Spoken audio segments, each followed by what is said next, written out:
देख रहे हैं जनतंत्र टीवी का डिजिटल प्लेटफॉर्म। मैं हूं आपके साथ पल्लवी सिंह। बुर्का, हिजाब, नकाब सब बैन।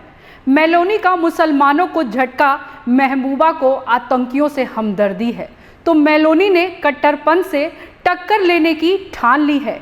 इटली की प्रधानमंत्री जॉर्जिया मेलोनी एक बार फिर सुर्खियों में है और इस बार उनकी चर्चा की वजह है कथित कट्टरपंथ के खिलाफ इटली की सरकार को वो सख्त प्लान जो आपको भी बेहद गौर से देखना चाहिए। इटली की सत्तारूढ़ पार्टी ने एक नया कानून बनाने के लिए विधेयक पेश किया है। इस विधेयक के पारित होते ही इटली में सार्वजनिक स्थानों पर बुर्का, नकाब और हिजाब तीनों को बैन कर दिया जाएगा। ये बैन दफ्तर, कॉलेज और दुकानों जैसी जगह पर लागू होगा और बैन का उल्लंघन करने वालों पर 30,000 से लेकर 3 लाख रुपए तक का जुर्माना लगाया जाएगा। इसके साथ ही साथ महिला की मर्जी के बिना की गई शादी को भी अपराध की श्रेणी में रखा जाएगा।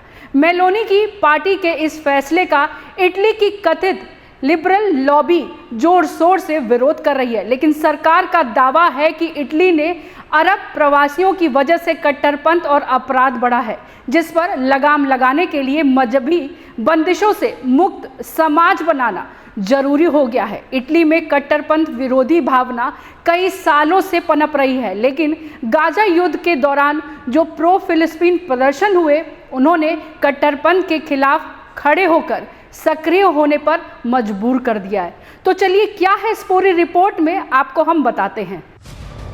भारत, यूरोप समेत दुनिया भर के कई मुल्कों में दक्षिणपंथी विचारधारा वाले दल अपने सियासी रोटी सेकने के लिए मुसलमानों को बलि का बकरा बनाते हैं और उनके खिलाफ लगातार नफरत और हिंसा को बढ़ावा देते हैं। यह नफरत की आग अब इटली तक पहुंच चुकी है, जिसमें इटली की जॉर्जिया मेलोनी भी बुर्के पर पाबंदी लगाने की तैयारी कर रही है।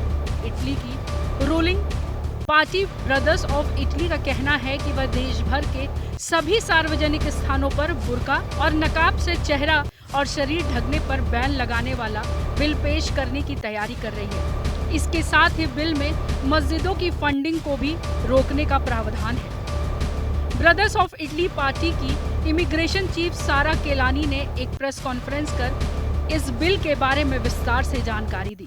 मेलोनी का कहना है, हम इटली में अपने कानून को लागू करेंगे जो विशिष्ट मूल्यों पर आधारित है। सत्तारूढ़ पार्टी ने एक नया विधेयक पेश किया है।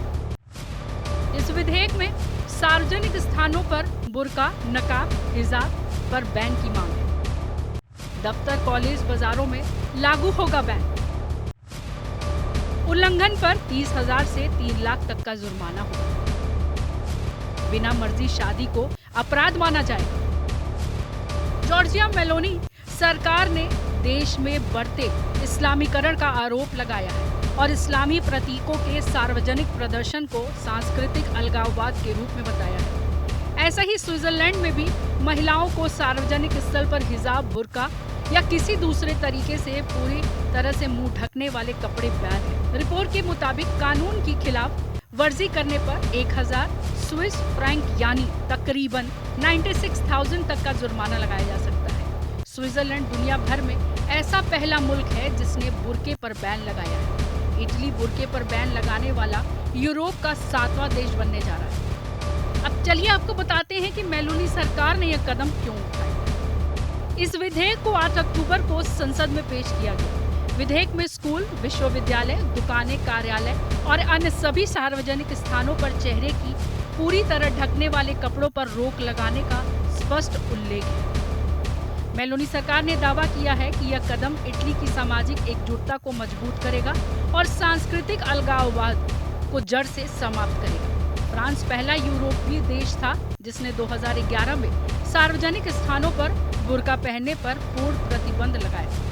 दुनिया में 20 से अधिक देशों ने सार्वजनिक स्थानों पर बुर्का तथा अन्य पूर्ण चेहरों को ढकने वाले वस्त्रों पर किसी न किसी रूप में प्रतिबंध लागू कर दिया है, जिनमें ऑस्ट्रेलिया, ट्यूनीशिया, तुर्की, श्रीलंका और स्विट्जरलैंड शामिल है। डेल मोस्टो ने कहा कि इटली ने फ्रांस से ये प्रेरणा ली, जो 2011 में बुर्के पर बैन लगाने वाला पहला यूरोपीय देश था। इसके बाद बेल्जियम, डेनमार्क, स्विट्जरलैंड और यूरोप दुनिया के कई दूसरे देशों ने इस्लाम से संबंधित महिलाओं के कपड़े पर पाबंदी लगा दी। पॉलिटिको की रिपोर्ट के मुताबिक इटली में 1975 से ही एक कानून है जो सार्वजनिक स्थानों पर चेहरा पूरी तरह ढकने से प्रतिबंध लगाता है। हालांकि इसमें बुर्के का विशेष रूप से उल्लेख नहीं है। दक्षिणपंथी पार्टी ब्रदर्स ऑफ इटली के नेता और विधेयक के समर्थक सांसद एड्रिड डेल मास्ट्रो ने बुधवार को फेसबुक पे लिखा, धार्मिक स्वतंत्रता पवित्र है, लेकिन इसका प्रयोग खुले तौर पर हमारे संविधान और इतालवी राज्य के सिद्धांतों का पूर्ण सम्मान करते हुए किया जाना चाहिए। डेल मास्ट्रो ने कहा कि इटली ने फ्रांस से प्रेरणा ली है, जो 2011 में बुर्के पर प्रतिबंध लगाने वाला पहला यूरोपीय देश था। एक अन्य समर्थक गैलोजो विग्रामी ने कहा कि इन उपायों का उद्देश्य इटली को सभी प्रकार के उग्रवाद और इतालवी धरती पर समानांतर समाज बनाने के किसी भी प्रयास से बचाना है। प्रवासियों से जुड़े कट्टरपंथ और अपराध दर से फ्रांस, बेल्जियम और पुर्तगाल जैसे देशों का समाज भी परेशान है, लेकिन शायद मेलोनी ने फैसला कर लिया है कि वह इन कथित कट्टरपंथ और अराजकता के खिलाफ चुप नहीं बैठेंगी और इसी प्रण की एक नई तस्वीर इटली में बुर्के और नकाब के बैन से जुड़ा विधेयक है। तो आपका इस पर क्या कहना है? आपको क्या लगता है, मेलोनी का ये फैसला सही है या गलत है? आप इससे सहमत हैं कि नहीं है? हमें कमेंट कर जरूर बताइएगा। तब तक के लिए नमस्कार।